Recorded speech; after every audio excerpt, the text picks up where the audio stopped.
Yeah, my name's Eric. Spring of 2013, I was flying from Denver to Saskatchewan, and we were at cruising altitude, just across the border into Canada, and I see out of the starboard side window, there's this flying cigar, pointed on the ends, solid white, no visible means of propulsion, not wavy. It was perfectly in focus to my eye, going the opposite direction as us at the same altitude, and it passed. It was probably going, 700, 800 miles an hour, and it was very brief. Saw it, and it was gone. I wish I'd had my phone out. And we saw cigar-shaped UFOs like that with decent regularity. Ladies and gentlemen, welcome back to another episode of Debriefed. My name is Chris Ramsey, and today we're going to be reading through a document that was allegedly written in 1947 by none other than Albert Einstein and Robert Oppenheimer. This document is titled The Relationships with Inhabitants of Celestial Bodies. Now, because this was written in June 1947, that would have been 1 month prior to the famous Roswell crash. But this might have been timely because I believe in June was also the sightings from none other than Kenneth Arnold. June 24, 1947. Later, when asked by a reporter to describe how they flew, Arnold said their motion was like saucers skipping over water.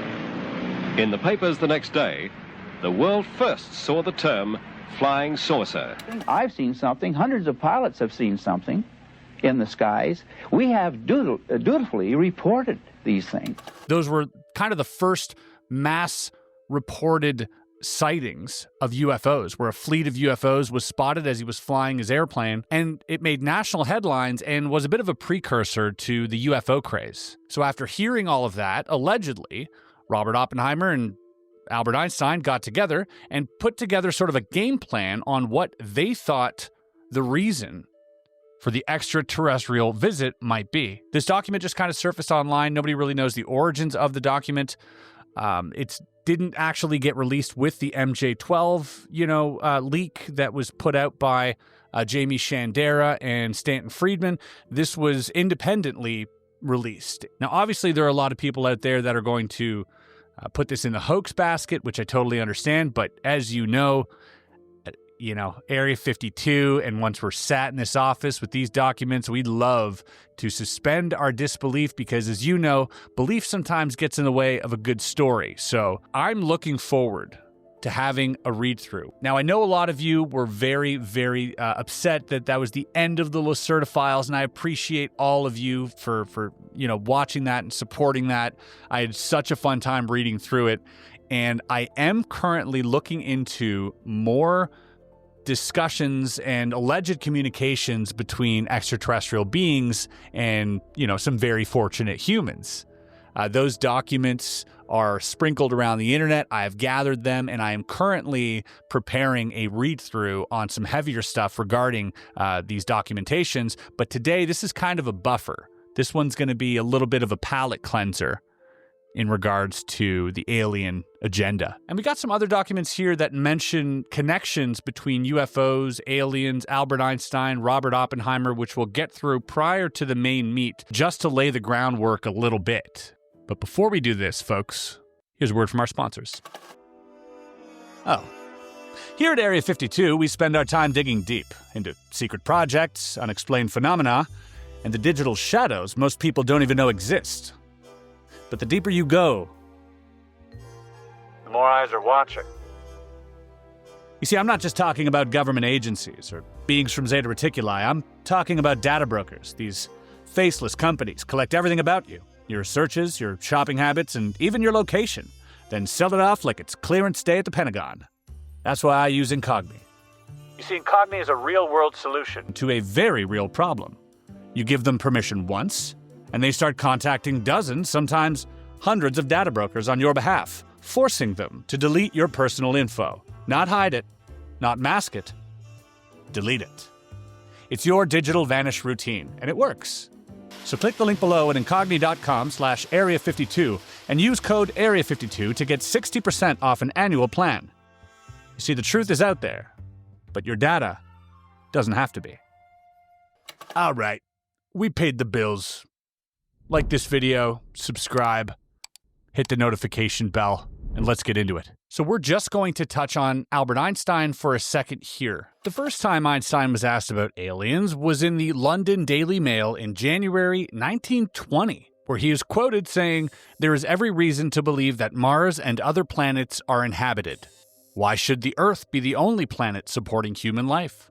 It is not singular in any other respect, but if intelligent creatures do exist, as we may assume they do elsewhere in the universe, I should not expect them to try to communicate with the Earth by wireless radio. Light rays, the direction of which can be controlled much more easily, would more probably be the first method attempted." So this statement was made in response to contemporary speculations by radio pioneer Guglielmo Marconi, who had reported receiving mysterious signals he thought might have originated from Mars. So you can really see the scientific curiosity that Einstein had during that era regarding life beyond Earth. So let's fast forward to Roswell. And Wednesday, July 9th, in 1947, newspaper The Irish Times says this: "The U.S. War Department stated last night that they were without news of the New Mexico flying saucer and were checking with Roswell. Professor Einstein told a UP correspondent he had absolutely no comment to make." How does Einstein go from being open-minded to absolutely closed down? In the April edition of the 1952 Life magazine, there was an article entitled, "We Have Visitors from Space." This kind of kicked off a bit of a flurry of inquisitive minds looking into the UFO and alien phenomenon. Well, little did they know that July of the same year, that phenomenon would present itself over the Capitol and the White House. The press went wild with the headlines reading, "Saucers Swarm Over Capitol." And amidst the surge of the public's interest in UFOs, Albert Einstein received a letter from Reverend Lewis A. Gardner. Did he believe saucers came from space, specifically Mars or Venus, Gardner wondered? Or were UFOs some kind of advanced military technology experiments created by the U.S. Air Force or America's foes? Well, renowned physicist and celebrity at the time, Albert Einstein responded with his own letter. So from the Institute for Advanced Study in Princeton, New Jersey, July 23rd, 1952, he writes, "Dear Sir, those people have seen something. What it is, I do not know, and I am not curious to know. Sincerely yours, Albert Einstein." Now, I find it a little bit odd that that would be the entire content of his response. Being one of the greatest thinkers of our time, it would surprise me to hear that someone of his creative nature would even dismiss the topic entirely. So it does make me question whether or not he was involved with UFOs. You know, who knows? Perhaps he wasn't interested, and perhaps this interfered with his, current theory of relativity. But I just have a hard time believing Einstein wouldn't be interested in this phenomenon if everybody was reporting on it. Frank Edwards, an early radio pioneer and author of several UFO books, was giving a lecture to a Detroit, Michigan audience in 1956. Edwards made statements about Einstein that he believed to be true based upon his sources and his understanding of historical circumstance. Edwards maintained that just 4 years prior, in 1952, Albert Einstein had delivered an urgent message to then-President Harry Truman. Einstein warned that Truman's shoot-down policy of UFOs over D.C. was unwise. And I know what Mr. Einstein told him. He said, "Mr. President, anyone who can cross millions of miles of space will be able to take care of himself after he gets there. Don't start something you can't finish." Then there was the case of Dr. Shirley Wright. This is a confession tape by Dr. Wright, who says that she studied under Albert Einstein at Princeton and was, taken to the crash at Roswell and was given a tour inside the craft, shown the bodies, where there lay 8 dead and 1 alive, and even had an exchange and communication with one of these entities. They indicated to us that they were not from our galaxy, definitely not from our galaxy. Now, Dr. Wright claims that she was Einstein's assistant, but looking into the files, it doesn't show her as an official assistant, but it does, however, show that she did study under Albert Einstein, so very interesting. Now, let's go over to Oppenheimer, where it gets a little bit more complicated. You see, Oppenheimer was actually a key figure and served as chairman of the Atomic Energy Commission.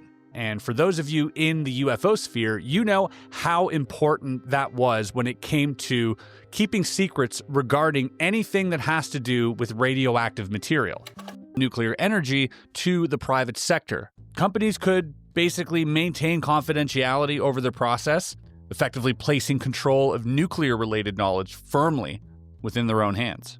Now, we all know Oppenheimer was part of the Manhattan Project, where, secretly the world's best physicists got together to create the atomic bomb.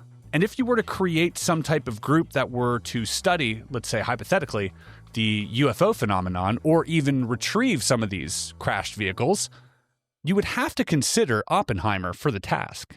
Now I'm going to take you back to January 1950, where a very interesting book was released by none other than Donald Keyhoe entitled The Flying Saucers Are Real.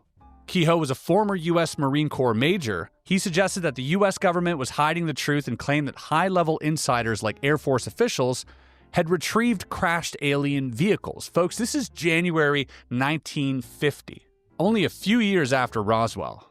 This guy was on top of it already. And the only reason I bring this up is because perhaps this might have helped inspire Eleanor Roosevelt, because on May 19th in 1950, she wrote a letter to Robert Oppenheimer. After interviewing pilots who reported UFO sightings on her television program, Eleanor Roosevelt received materials from a fringe group claiming that UFOs were piloted by interdimensional beings. This fringe group, known as Borderland Sciences Research Associates, and she sought Oppenheimer's opinion on the matter. She asks, "Will you please tell me what you know about the enclosed?" Now, the enclosure is not included, but we can deem what was included by Oppenheimer's response on May 19th, 1950. And the letter reads as follows. "Dear Mrs. Roosevelt, thank you for your good note of May 16th. You sent me a letter to you from Mr. Schultz and some mimeographed material from the Borderland Sciences Research Associates, and you asked me what I knew about it. The only honest answer is that I know nothing whatever. Neither the Borderland Associates nor the man who comprise it are known to me, even by reputation. The papers all deal with an attempted explanation of the flying discs, and they all start with the assurance that there were such things. This, of course, I do not believe. Some very solemn attempts were made to see whether there are any physical happenings corresponding to the many reports of flying discs. It has been reported in the press that the Air Forces made such an investigation. There is not any credible evidence, and certainly the kind of explanation proposed by the Borderland Associates does not lead one to believe in the phenomenon they are trying to explain. There is perhaps one thing one can learn. It is not just that men, and even their accounts of what they see and experience, are fallible and subject to error. It is that arriving at the truth can often be a more difficult and troublesome thing than we might like to think. During the war, very shortly before the test of the first atomic bomb, people at Los Alamos were naturally in a state of some tension. I remember one morning when almost the whole project was out of the doors, staring at a bright object in the sky through glasses, binoculars, and whatever else they could find. And nearby Kirtland Field reported to us that they had no interceptors which had enabled them to come within range of the object. Our director of personnel was an astronomer and a man of some human wisdom. And he finally came to my office and asked whether we could stop trying to shoot down Venus. I tell this story only to indicate that even a group of scientists is not proof against the errors of suggestion and hysteria. With every warm, good wish, Robert Oppenheimer." That is an official letter from Robert Oppenheimer, and to me, that is unsatisfactory. I know what you're thinking out there if you're a skeptic. You're like, well, there you go. He wasn't involved. I mean, if you'd asked him if he was involved in the Manhattan Project prior to that, he would have also had to say, I don't even know what you're talking about. So we can't assume that he wasn't involved based on him saying I wasn't involved. He was involved in secret projects. Also, that prominent astronomer that he's referring to is probably none other than the famed debunker and MJ-12 founding member, Howard Menzel. This guy's entire job was to cover up and suppress anything related to UFOs. Trying to prove whether or not these things come from outer space or not. It's clear that they don't. And if you want to know more about Robert Oppenheimer's involvement in the AEC, I highly suggest you go check out American Alchemy, who does various deep dives on Robert Oppenheimer's involvement, T. Townsend Brown, and just basically the U.S. government's oversight on UFOs breaching our very sensitive airspace, and especially next to these nuclear bases. Now, there have been other mentions of Oppenheimer's involvement. The Crash at Aztec by Steinman. He does briefly mention Oppenheimer being tangentially related to this somehow, and suggests that he might have even been part of a crash retrieval team. UFO researcher Donald Burleson had also put out a book entitled UFO Secrecy and the Fall of J. Robert Oppenheimer. You know, the credibility of that is still highly debated among skeptics and believers alike. So take with that a grain of salt. But today, again, just saying, we're just going to read through it and act as though it is true, and see what we can take away from some of the smartest men to ever live talking about one of the most important subjects of mankind. I'm pretty excited about this. Let's go. All right, June 1947, the relationships with inhabitants of celestial bodies. Relationships with extraterrestrial men presents no basically new problem from the standpoint of international law. But the possibility of confronting intelligent beings that do not belong to the human race would bring up problems whose solution it is difficult to conceive. In principle, there is no difficulty in accepting the possibility of coming to an understanding with them, and of establishing all kinds of relationships. The difficulty lies in trying to establish the principles on which these relationships should be based. In the first place, it would be necessary to establish communication with them through some language or other, and afterwards, as a first condition for all intelligence, that they should have a psychology similar to that of men. At any rate, international law should make place for a new law on a different basis, and it might be called Law Among Planetary Peoples, following the guidelines found in the Pentateuch. What's that? Pentateuch? Looking at Pentateuch. Refers to the first 5 books of the Bible. I see. So Genesis, Exodus, Leviticus, Numbers, and Deuteronomy. Okay. So obviously the idea of revolutionizing international law to the point where it would be capable of coping with new situations would compel us to make a change in its structure, a change so basic that it would no longer be international law. That is to say, as it is conceived today, but something altogether different, so that it could no longer bear the same name. So essentially, he's just saying that we would have to rewrite how we even have like our most fundamental laws, because we would have to include this extraterrestrial life. We continue.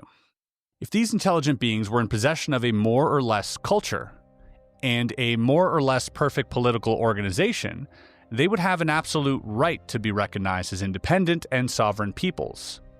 We would have to come to an agreement with them to establish the legal regulations upon which future relationships should be based, and it would be necessary to accept many of their principles.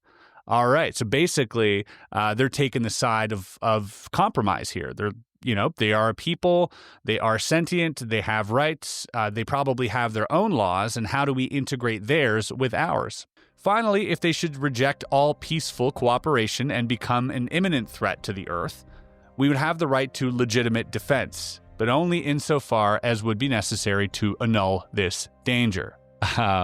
Really interesting so far. Another possibility may exist, that a species of Homo sapiens might have established themselves as an independent nation on another celestial body in our solar system and evolved culturally independently from ours.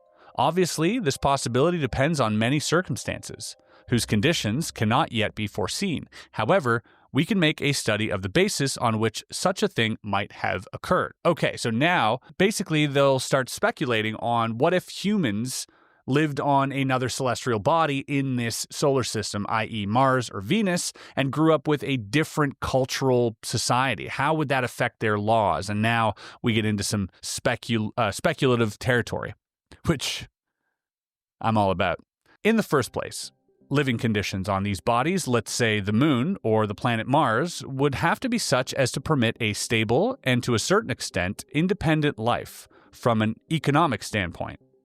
Much has been speculated about the possibilities for life existing outside of our atmosphere and beyond, always hypothetically, and there are those who go so far as to give formulas for the creation of an artificial atmosphere on the moon, which undoubtedly have a certain scientific foundation, and which may one day come to light. This also, you have to remember, this was before the moon landing. This was before we had satellites, right? So we're thinking it might be possible to live on the moon and create some artificial atmosphere, or on Mars. Let's assume that magnesium silicates on the moon may exist and contain up to 13% water. Using energy and machines brought to the moon, perhaps from a space station, the rocks could be broken up, pulverized, and then backed to drive off the water of crystallization. This could be collected and then decomposed into hydrogen and oxygen using an electric current or the short-wave radiation of the sun. The oxygen could be used for breathing purposes. The hydrogen might be used as fuel. Okay, you let me know if that makes sense, because that's a little above my pay grade over here, all right? We are investigators. We're not physicists, scientists, or chemists, or biologists, or, well, anything of consequence. Honestly, we're just reading documents. But you guys definitely chime in if you know what that means. In any case, if no existence is possible on celestial bodies except for the enterprises for the exploration of their natural riches, with a continuous interchange of the men who work on them, unable to establish themselves there indefinitely, and be able to live isolated life, independence will never take place. Now we come to the problem of determining what to do if the inhabitants of the celestial bodies, or extraterrestrial biological entities, EBEs, same wording as the MJ-12 documents, by the way. So does that prove that this is real, or does that make this a hoax? You know, some people believe the MJ-12 documents to be real. If you're curious about that, I made a video sort of introducing you to those documents, because there are plenty. Have a look at that. Okay, number one, if they are politically organized and possess a certain culture similar to our own, they may be recognized as an independent people. They could consider what degree of development would be required on Earth for colonizing. Okay, so that's one speculative sort of situation or scenario, is that maybe they're just reconning this place for, you know, what they need for colonizing.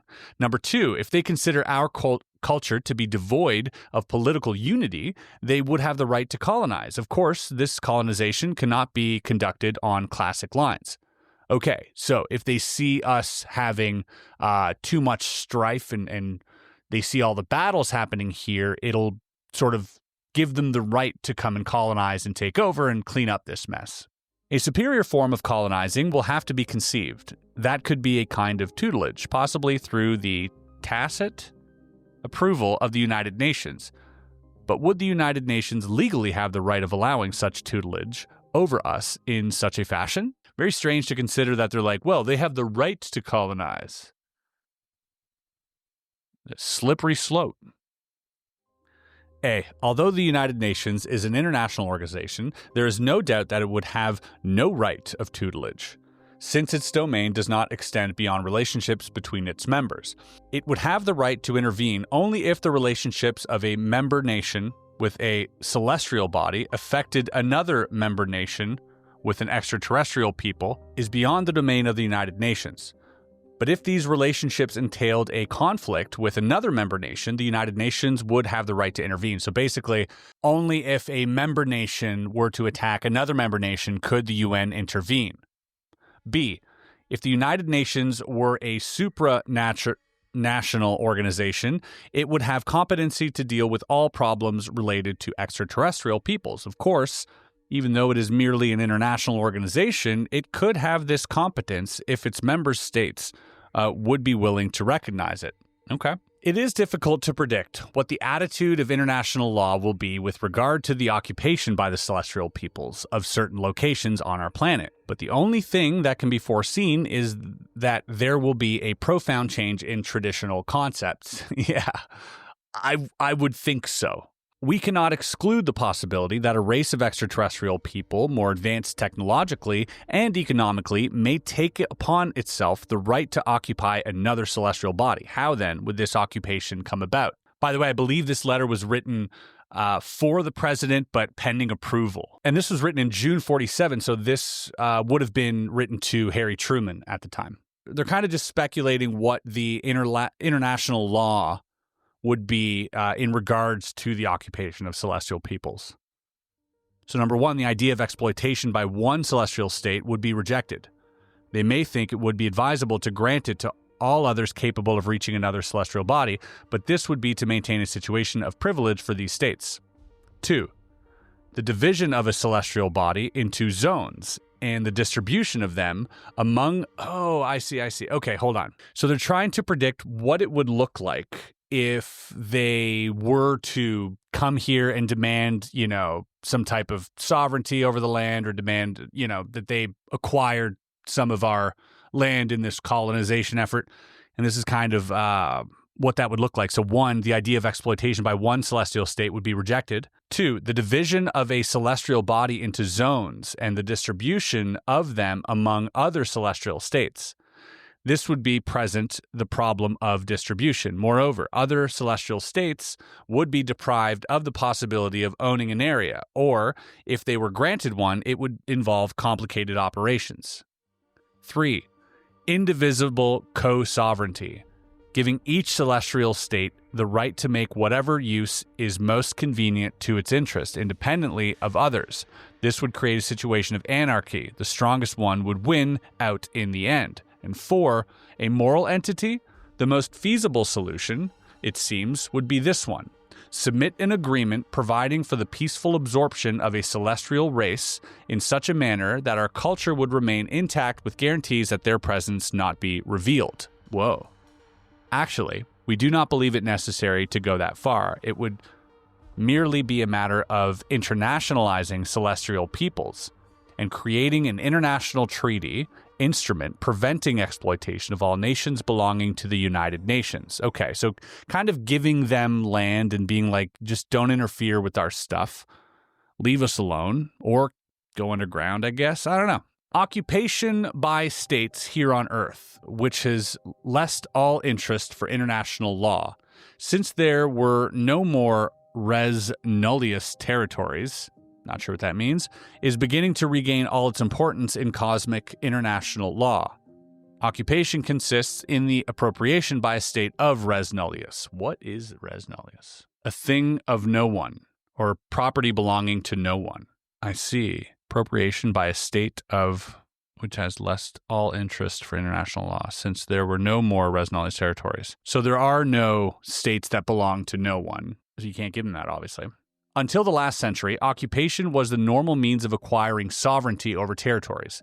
When explorations made possible the discovery of new regions, either uninhabited or in an elementary state of civilization, the imperialist expansion of the states came to an end with the end of regions capable of being occupied, which have now been drained from the Earth and exist only in interplanetary space, where the celestial states present new problems. Okay.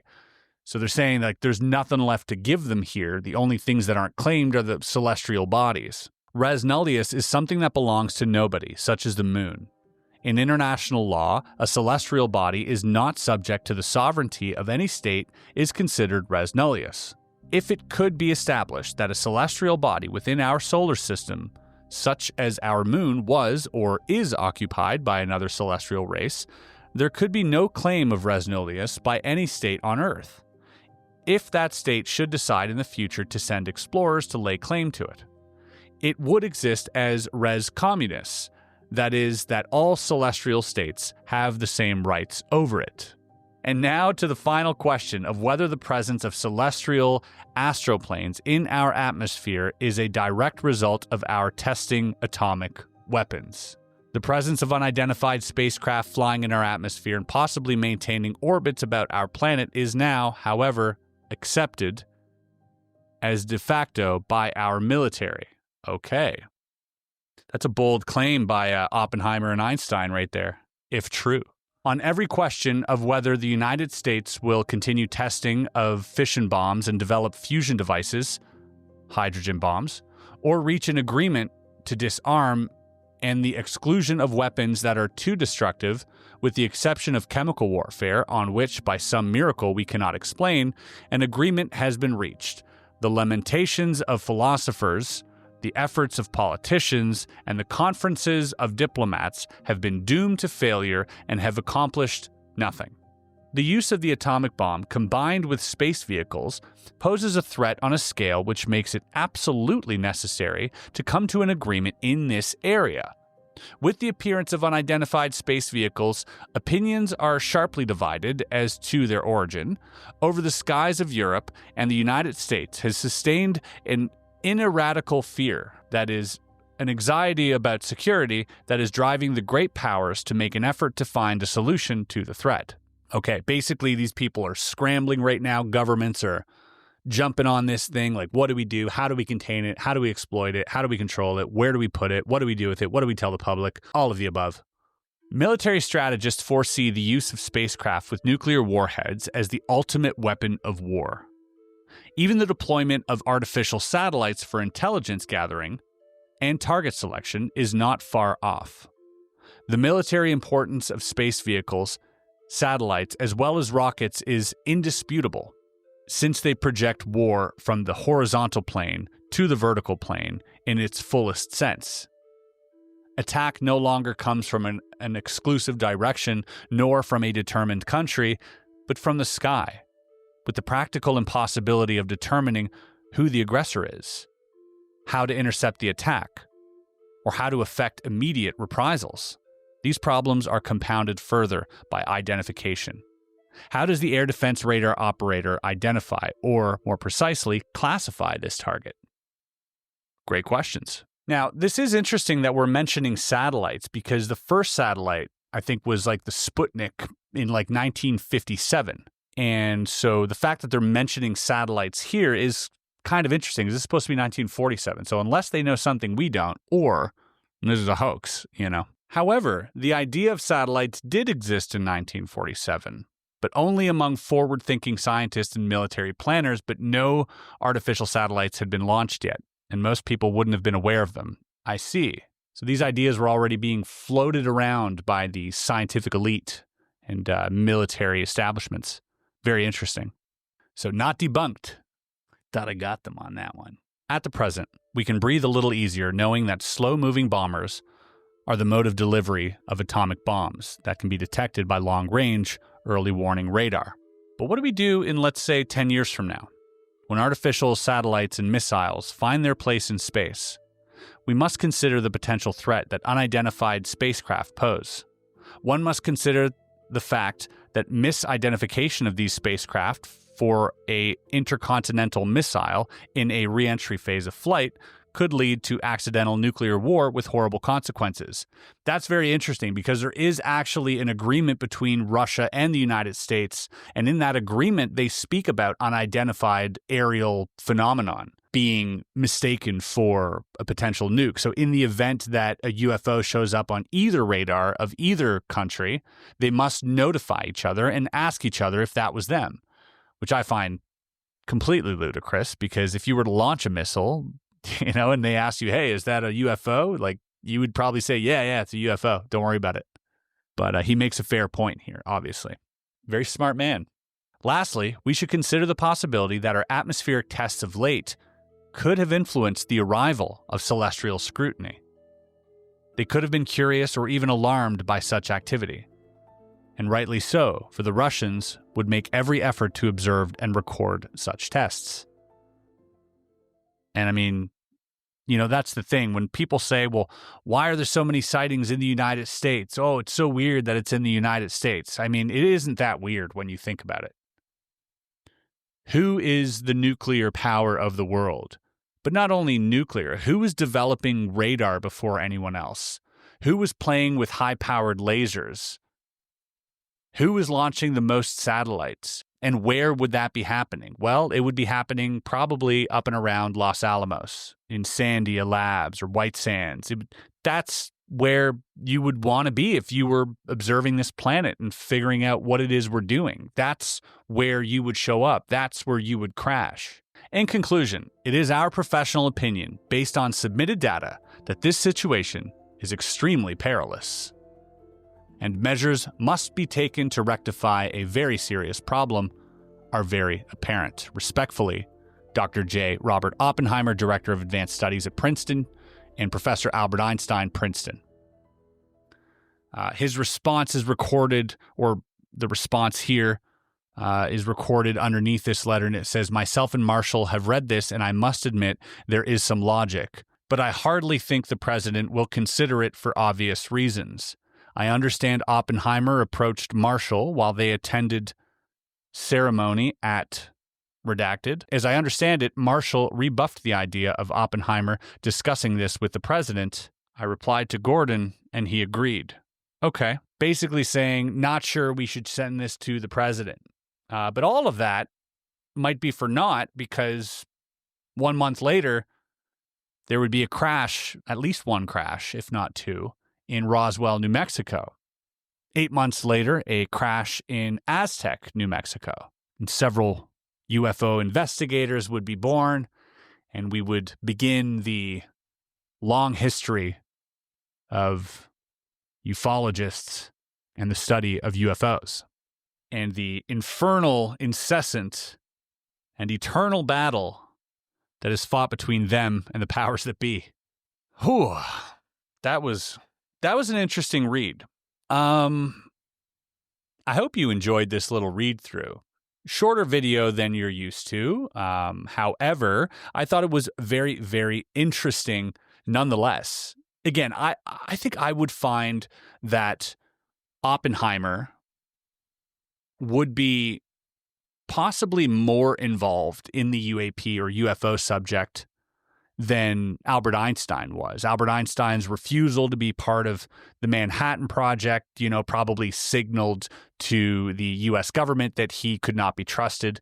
And, there is the other question, however, because Oppenheimer was brought into court, for apparently speaking with the enemy.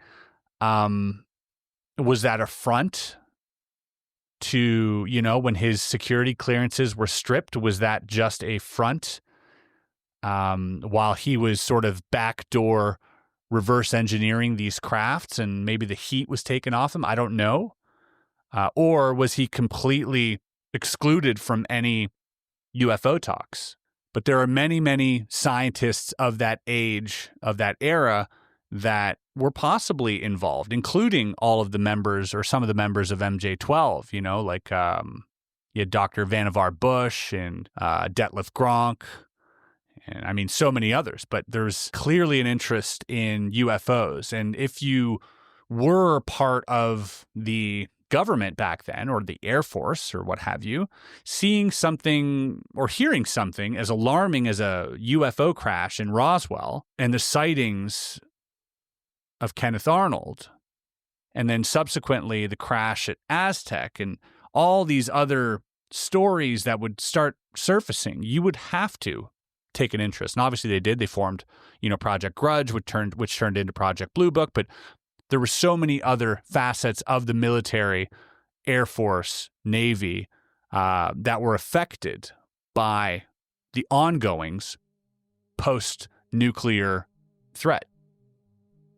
Everyone was on high alert back then. I can't imagine really how stressful that was as a time. If you speak to your grandparents, or maybe your parents, or maybe your great-grandparents, what it was like back then to live in the Cold War, when you would hear sirens going off as a training exercise for you to duck under your table to prepare for a nuclear blast. That must have been just the most terrifying thing. Imagine bringing your kids to school knowing that the Russians at any point could drop bombs and just completely obliterate everything you hold dear. That must have been incredibly frightening. It was a very tense time in the United States. We have it really, really well right now. We feel, although there are still conflicts obviously happening across the globe, I feel like the threat of nuclear war, although is never really gone, definitely hasn't escalated to the point that it was in the Cold War. And I pray and I hope and I wish that we never get to that point. It's good to take a second to be thankful for what we have and thankful for what we are not being subjected to. I think these things will probably be taught in school eventually. That is my faith, that a lot of the material that we're covering, once we find out that this might be real, we're going to have to rewrite how we teach our children, when mass sightings begin happening, or anything of that nature. You know, if that ever is the case, then we do have to adjust, as they said. Our society is going to shift. Let me know what your thoughts. Do you think this is real? Do you think this is BS? Are you team, crash retrieval or team fact suppression? I'm just kidding. Let me know. Let me know your thoughts. I'm curious to know them. Guys, if you don't mind, leave a like. Come check out our Discord. Totally free to join there where the conversation continues. But if you want to get a little bit deeper, obviously, you can head over to either our Patreon at patreon.com/Area52Investigations or keep it right here and join the membership where you get a ton of perks. And I mean a ton. I am weekly posting over there, vlogs, behind the scenes. We got movie night. We got book club. We got all sorts of amazing things happening over at the internship. So check it out, folks. I appreciate your time. I appreciate you being here. Also, we just launched some new stuff on the website, which you're always welcome to shop on. Thanks for watching, and we'll see you on the next video. Peace and love. Now I am become death, the destroyer of worlds.